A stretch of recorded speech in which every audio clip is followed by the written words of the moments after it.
Who's God that I have to obey him? And if I have to obey him, Yeah. and I have to be held accountable to his law, and Jesus is the only way, then how can Jesus, being one man, die on the cross for everybody? Yep. Yes. First of all, I've never seen God. I've never met God. The only way I'm going to get to know God is if God chooses to reveal himself, herself, itself, themselves, whatever God is. That's where Muhammad, the avatars of Hinduism, and Jesus Christ enter the picture. They all claim to be revealing God accurately, but they contradict each other. So they're either all wrong or one of them's right. I have found that due to his lifestyle, his teachings, his death, and his resurrection, the evidence is overwhelming that Jesus Christ is reliable. If Jesus is the only way, Right? how can he, just being one man, dying once, Right? die for the whole sins of the whole world? Good, because Jesus is not just a man. Jesus is God, in human form, who is the judge of the universe, the judge of the earth. And as the judge, he is also merciful. And he has decreed that the penalty for sin is death. Why? If I dehumanize her, gossip, slander, manipulate, abuse her, I am denying her value. I'm basically saying, God, when you made her, big mistake. She's worth nothing. So I can use her, manipulate her, abuse her, and it really doesn't matter. Because she doesn't have any innate value. She's a hunk of primordial slime evolved to a higher order. That's all she is. And Jesus Christ says, false. Jesus Christ says she is not a hunk of primordial slime evolved to a higher order. She's a precious human being created in the image of God. And God don't make junk. Which is why, if I attack her, dehumanize her in any way, that is sin. Now, God has decreed that for devaluing her, I deserve death. Why? Because when I devalue her, not only am I devaluing her, but I'm devaluing the God who created her in his image. And that is why I deserve death and hell. So God is the judge. That's what I deserve, death and hell, because of my sin.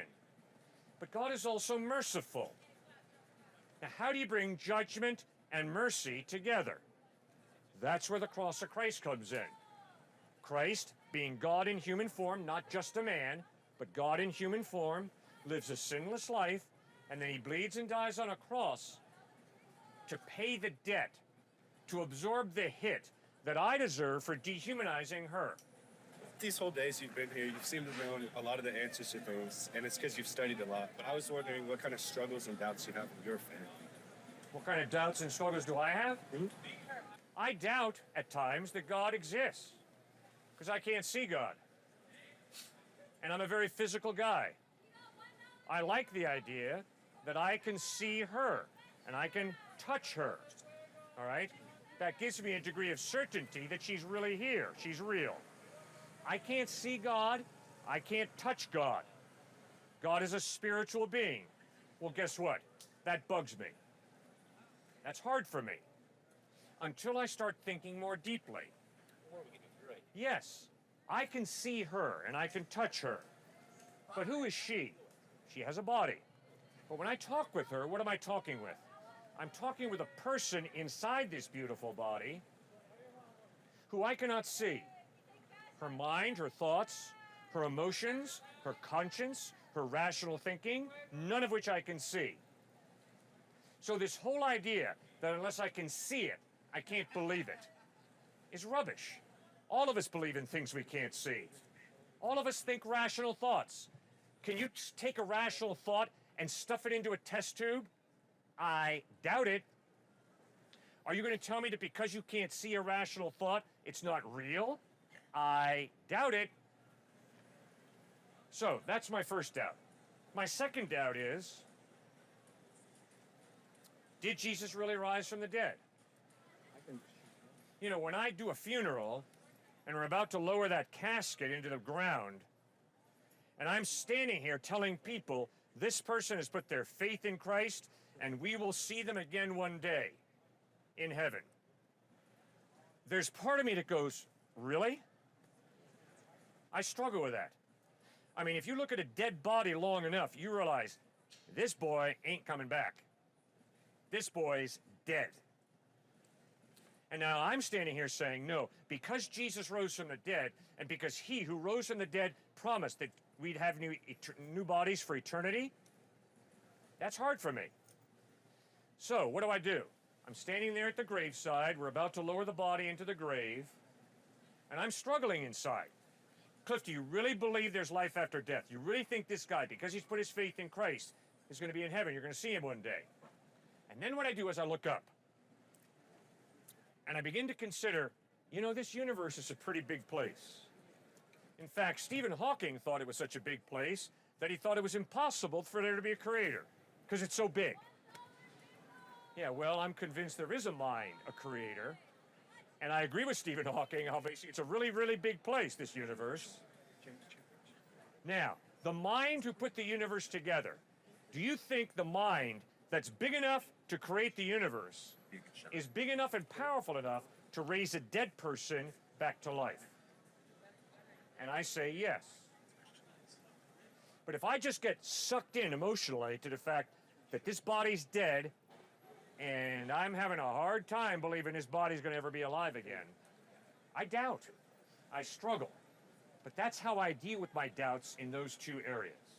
Stuart, how do you deal with your doubts? I honestly, my biggest doubt is just what God says I can't do in my own lifestyle. That's the majority of people here too, if they're honest.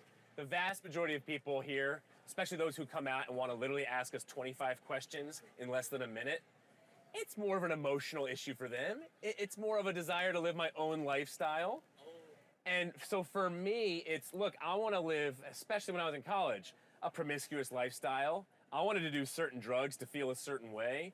I wanted to cheat on papers, for sure. I did that in high school because it's going to get me into a better school. And if there's no omniscient being where I'm held accountable to, I'm not going to be held accountable to simply my professor and be like, oh, I can't cheat because the professor says so. Like, give me a break. Of course I can. She turns her face away. And who's it ultimately hurting if I cheat on an exam? It's not hurting anybody in an ultimate sense. So it's my lifestyle is my biggest doubt because I don't like a God of the universe curbing my lifestyle. And then I take the cumulative case for any worldview when it comes to deciding on a certain worldview. And so an atheist comes here and he says, oh, let me try and poke holes in any type of profession of faith in this type of God. Okay, well, you got to turn back to him and say, all right, well, that's a type of profession of faith you're making.